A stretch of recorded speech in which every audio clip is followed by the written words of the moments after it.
तो आप कहोगे महाराज फिर पूजन कैसा करना है? जैसे तुम अपने शरीर का पूजन करते हो वैसे ही भगवान का।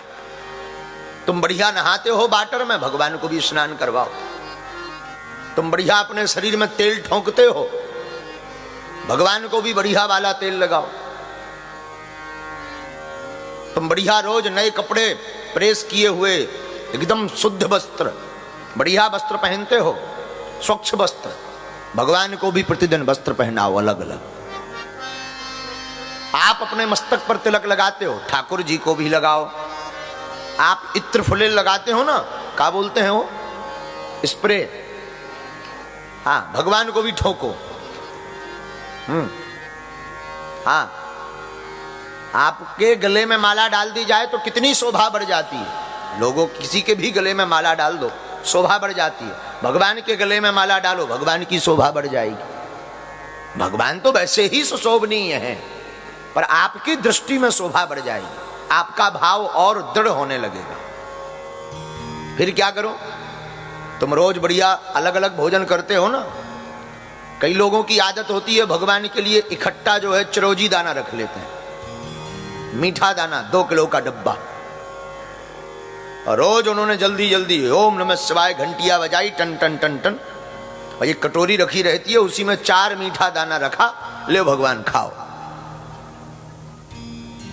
हम आपसे ही पूछते हैं, तुम्हें रोज जो है मिठाई खिलाई जाए, एकदम रसगुल्ला, काला जामुन, न रोटी दी जाए, न सब्जी, न पिज्जा,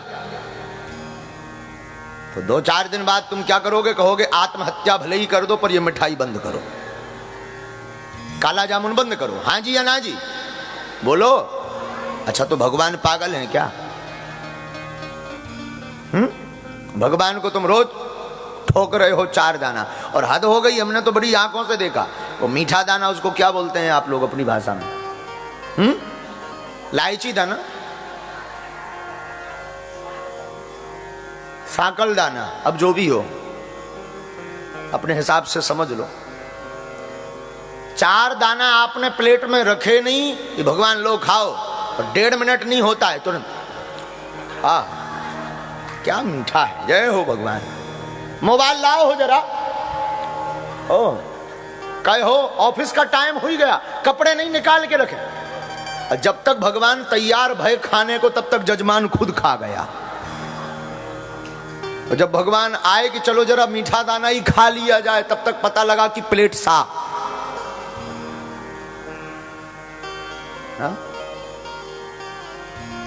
कहो भैया, भगवान पर पगला है का?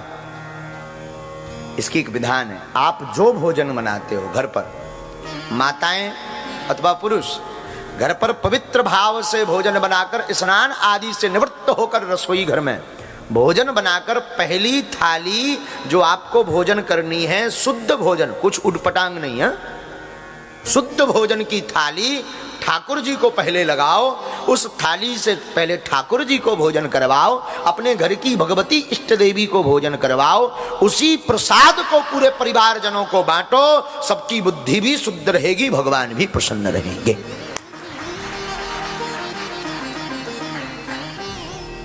लेकिन अब ये कहना तो बड़ा सरल है, करना बड़ा कठिन है, क्योंकि यहाँ तो ये अंग्रेजियों का गांव है।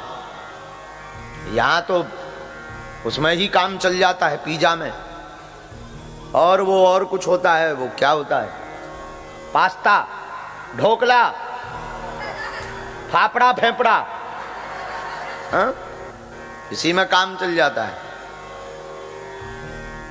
फेफड़ा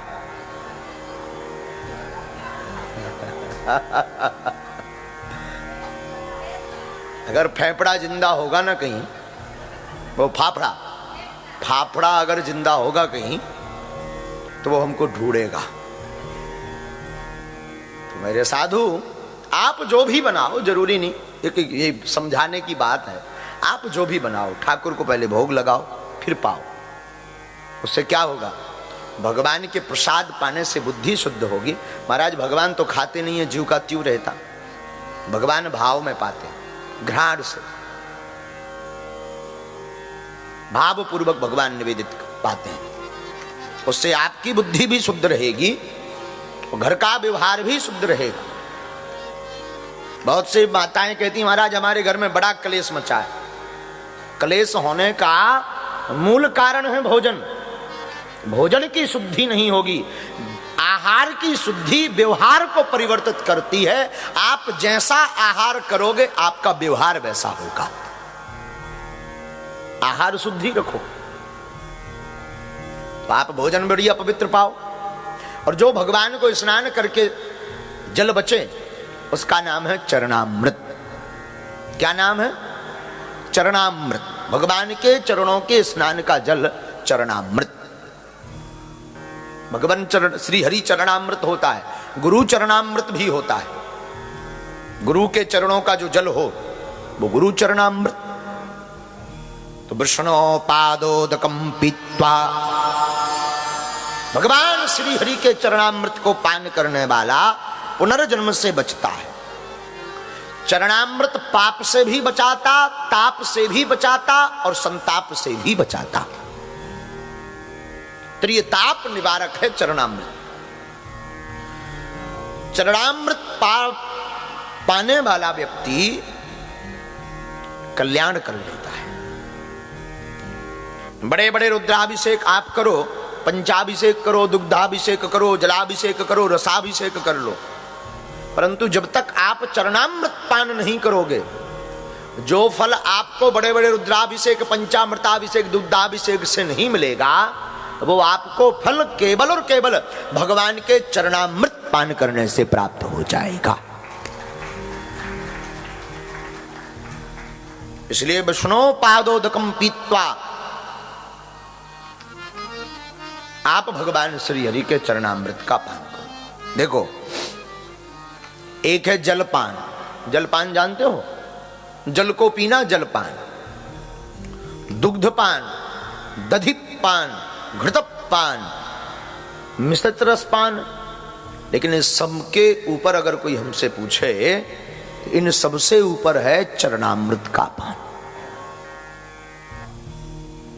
खूब आप 2-4 दिन में, 5 दिन में चरणामृत पान करो, विचार शुद्धि के लिए। चरणामृत विचार की शुद्धि लाता है, क्योंकि जिस विग्रह से चरणामृत निकलता है भगवान का, उस विग्रह में प्रायः अंश होता है। तो भगवान से स्पर्शित होकर के चरणामृत का जो पान करता है उसके विचारों की शुद्धि होती है। विचारों की शुद्धि के लिए चरणामृत बहुत आवश्यक है। देखो भाई, सौभाग्य का सूचक है चरणामृत। किसी भी मंदिर में आप सनातनी हिंदुओं के मंदिर में जाओगे तो सनातन के मंदिर में आपको कुछ नहीं मिलेगा। अब पहले तो ऐसी पद्धति थी, अब प्रायः लुप्त होती जा रही। पहले आप किसी भी सनातनी मंदिर में जाओगे, वहां प्रसाद मिले या ना मिले, भगवान का चरणामृत जरूर दिया जाता था। वो ब्राह्मण देवता 3 बार अपनी आचमनी से देते थे और हम लोग पान करते थे। चरणामृत पान करने का भी एक विधान है। हम लोग क्या करते हैं, ऐसे हाथ करते हैं, ऐसे पिएंगे और बालों में लगा लेंगे। बच्चा खुचा ऐसे सिर पे नहीं मल देते हैं, वो कोई शैम्पू नहीं है। बालों में लगाने से पुण्य क्षीण होते हैं। हम नहीं कह रहे, शास्त्र कह रहा है। जो चरणामृत का पान करके केस में लगाता है उसके पुण्य क्षीण होते हैं। और हमेशा चरणामृत खाली हाथ में नहीं लेना चाहिए। आपने पुराने साधु जितने भी देखे होंगे भारत के महात्मा, वो जब भी चरणामृत लेते हैं तो नीचे कपड़ा लगा लेते हैं, वस्त्र, फिर उसको पान करते हैं। बोले क्यों? तो ऐसी किंवदंती है, ऐसी साधुओं का मत है कि चरणामृत की बूंद भूमि पर नहीं गिरनी चाहिए। भगवान श्री हरि के चरणों का चरणामृत अगर उसकी बूंद जमीन पर गिर जाती है, उस बूंद को पान करने के लिए श्री हनुमान जी अपनी जिह्वा का उपयोग करते हैं।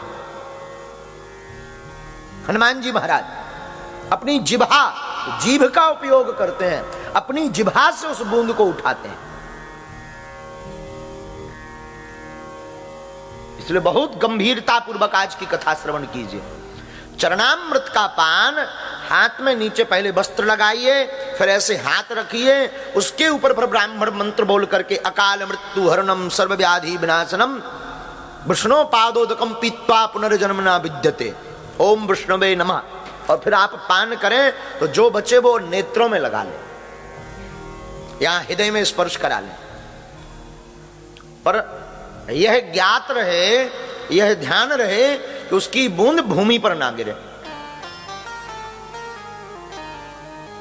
ऐसा करने वाला भक्त जो इस विधान से चरणामृत का पान करता है, जो घर पर भगवान को प्रतिदिन प्रसाद लगाता है, उसका घर घर नहीं, उसका घर मंदिर बन जाता है और उसके जीवन में भक्ति का प्रादुर्भाव हो जाता है। तो अगर आपको भक्ति का प्रादुर्भाव कराना है अपने हृदय में, तो विष्णु पादोदकम पीत्वा, तो आप भगवान श्री हरि के चरणामृत का पान करो। बहुत से लोग आते हैं, महाराज जी हमारी भक्ति बढ़ जाए, हमारी माला बढ़ जाए, भगवान में हमारा मन रम जाए। कल ये बालक मिला तो हमने कहा जय दाऊ जी की, तो उसने कहा कि महाराज जी दाऊ भैया की भक्ति मिल जाए। देखो, दाऊ भैया हो या ठाकुर जी हो, किन्हीं की भी आपको भक्ति दृढ़ करनी हो, बढ़ानी हो, गुरु भक्ति बढ़ानी हो, तो बढ़िया उपाय है, बैठो संतों के संग, बैठो संतों के संग, रंगो मोहन के रंग। आप संतों के संग बैठो, माधव के रंग में रंगो, और भगवान से कहो कि हमारी लगन कभी ना छूटे, हमारी लगन आपसे कभी कम ना हो। संतों की शीत प्रसादी, शीत प्रसादी का अर्थ जानते हो? नहीं जानते ना? शीत प्रसादी का अर्थ होता है संत जब प्रसाद पा लें तो उनकी थाली में जो प्रसाद बचे उसे शीत प्रसादी कहते हैं।